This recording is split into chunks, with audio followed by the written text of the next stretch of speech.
Sharing her own fashion advice online is Jane McDonald. Good morning, Good morning. to you. Lovely to see you. Lovely to see you. Now, listen, we're going to be talking about the tour and everything else a little bit later on.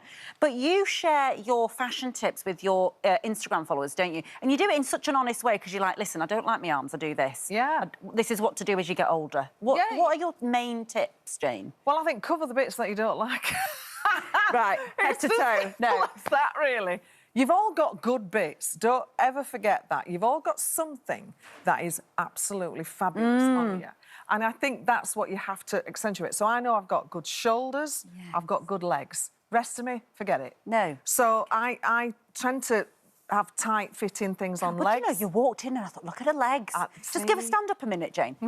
Not to use you as a piece of meat, but look at these. If you just get a good angle on those legs. And she's wearing these lovely boots. So if you do that... Fantastic. That lengthens the leg as well. Very good. So try and get the same colour as your trouser. And you love a shoulder pad in a blazer. Oh, I love... You see, a good blazer, you can go to work in it, you can go out in a good blazer, you can... And a good pair of jeans. But always get a good pair of shoulder pads.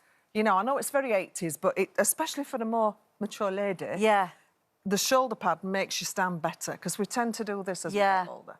So gives you good posture. It does, yeah. Fab. And the jeans, I mean, jeans are hard to buy at any age, I think. Well, they are, especially when you're at a certain age, like myself. Always go for lycra, a bit of stretch in there. You don't want to be cutting yourself in half. Oh, that's right. No. So always have a bit of stretch in there, and then they'll mould to you. Oh, that's fantastic. I'm lucky I've got a lady called Carol Kapner who deals with all mine at Carol C Collection. So she does all my fashion for television and through the day. And then I have Kay Healy, who does all my couture stuff. Couture, I know. She said, I've got a couturist. Look at you, girl from Wakefield. Oh, I've changed. You haven't at all. Right, we've got loads more from Jane. Lovely stuff now. Jane's waiting in the wings to talk us all about her tour, all sorts of things coming up. Panto, got so much happening.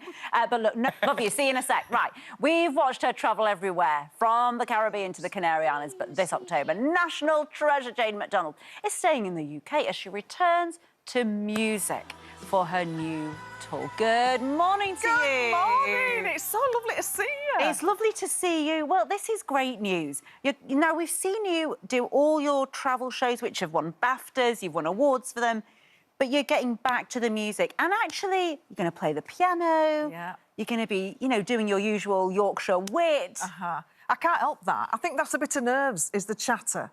I chatter all the time through the show, and woe betide if you go to the toilet when I'm, you know, because I'm on you. So don't go to the toilet while I'm talking. But I love it, and I've got such a joy for doing what I do. I feel so blessed. I can't wait to see the fans again. That's what I'm really looking forward to seeing. And it's a brand new show. So new songs? Yeah, new songs in there. There's still the old ones that everybody knows me for, you know, like Doctor's Orders, You're My World, the big disco medley at the end.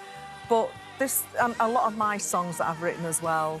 But there's some new things that you would think, well, I'd never have thought she'd have sang that. So I'm looking forward to surprising. Because you've got to, haven't you? Yeah. You've got to keep surprising yourself as well. That's true. And, of course, you know, as I was saying to you in the break, you know, the nation's heart broke for you, you know, because you've been through so much grief, actually, with your mum and then your lovely, lovely man, Ed. And it happened all so close together in the matter of a couple of years of each other.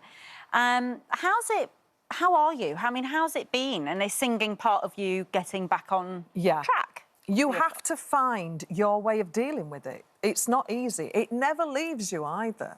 Everybody thinks, oh, she's back on track. No, it never leaves you. I have to make a decision every morning what my day is going to be like, because you can go that way or you can go that way. And I choose to go the positive way.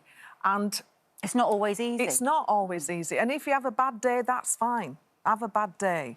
But in general, now I look at my life and I think I've got a lot more good days in my life than I have bad days now. So I've come on leaps and bounds. And I think the music and touring again and getting back with my band and writing new stuff again is just, it's given me such joy and a purpose.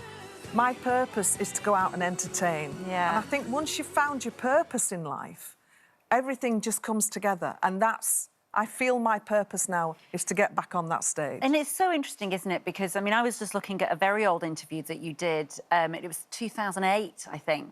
And a couple of things, you know, from back then, 14 odd years ago, you were saying, oh, you know, record labels tried to get me to change my accent, stop talking so much, be more polished, be this, be that.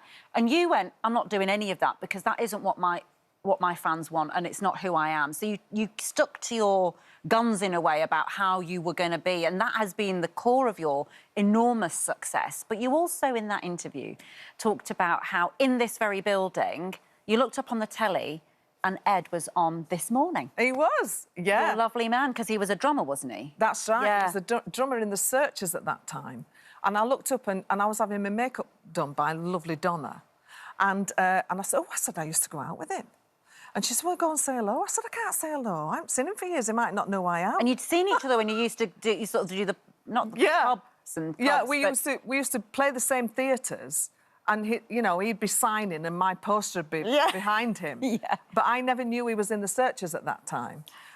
So it was due to Frank Allen that he saw me in a restaurant in London and said, oh, our drummer used to go out with you. And I knew him as Wally then. So he said, our drummer's called Ed. And I went, he's winding you up, love. I've never been out with an Ed. But, of course, it was Wally Edgar Roth. So right.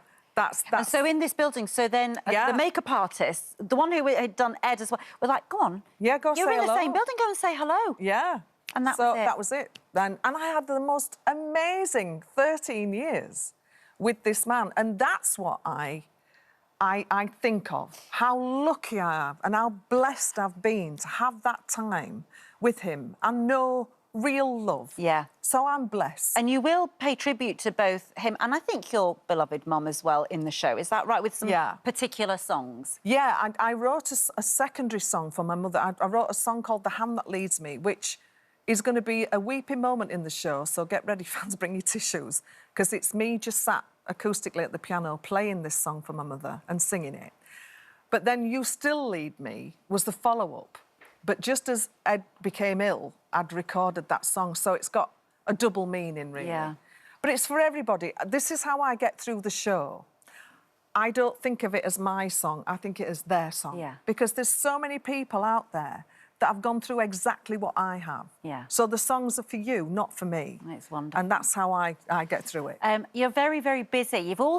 You said you'd never do panto again because it was such hard work, but Julian Clary has drawn you back in. Tell us quickly about panto. How could I resist that? I mean, I'm Maid Marian to Julian's Robin Hood. Maid Marian. It's right in itself. It's perfect, isn't it? So I am really looking forward to it. It should be good fun. It'll be absolutely fantastic, won't it? Yeah. And Jane, just tell us a bit about sort of how, you know, we were talking about your fashion earlier in the show, but, you know, you keep yourself incredibly active, don't you, sort of physically and on your feet and all of that. Yeah. And that is really important to your own sort of well-being as well, isn't it, I think? Because you do talk about that on Instagram and stuff. Yeah, I think you have to do. It's that purpose thing again. You know, my life is different now to what it was, and my plans are all changed now to what they were. I have a great group of girlfriends that I go out with a lot. We go on holiday together. I laugh again.